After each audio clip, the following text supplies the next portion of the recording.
যশোরের Mahmud propane refuelling station এলাকা থেকে স্বর্ণ পাচারের সময় একজনকে আটক করেছে বিজিবি। উদ্ধার করা হয়েছে 420 গ্রাম ওজনের দুটি স্বর্ণবার ও একটি মোবাইল। বুধবার যশোর ব্যাটালিয়ন এর টপল দল গোপন সংবাদের ভিত্তিতে অভিযান চালিয়ে কোতোয়ালী থানাধীন ওই এলাকা থেকে মোহাম্মদ জাহিদ মণ্ডল নামে একজনকে আটক করে। তার প্যান্টের কোমরে বিশেষভাবে লুকানো ছিল স্বর্ণবার দুটি। আটক জাহিদ মণ্ডলের বাড়ি রাজবাড়ী জেলার বালিয়াকান্দি থানার পদমতি গ্রামে। প্রাথমিক জিজ্ঞাসাবাদে তিনি স্বীকার করেন, ঢাকার ধোলাইপাড় এলাকার চোরাকারবারিদের কাছ থেকে স্বর্ণ সংগ্রহ করে যশোর হয়ে বেনাপোল সীমান্ত পেরিয়ে ভারতে পাচারের উদ্দেশ্যে নিয়ে যাচ্ছিলেন।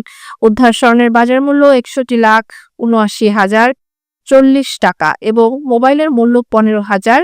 সব মিলিয়ে সিজারের মোট মূল্য দাঁড়ায় 61,94,040 টাকা। আটক জাহিদ মণ্ডলের বিরুদ্ধে মামলা দায়ের করে তাকে যশোর কোতোয়ালী মডেল থানায় হস্তান্তর করা হয়েছে। এ বিষয়ে যশোর ব্যাটালিয়নের অধিনায়ক লেফটেন্যান্ট কর্নেল সাইফুল্লাহ সিদ্দিকী জানান, সীমান্ত এলাকায় স্বর্ণ, অস্ত্র, মাদক, ডলার ও চোরাচালান প্রতিরোধে বিজিবির গোয়েন্দা তৎপরতা ও অভিযানিক কার্যক্রম আরও জোরদার করা হয়েছে।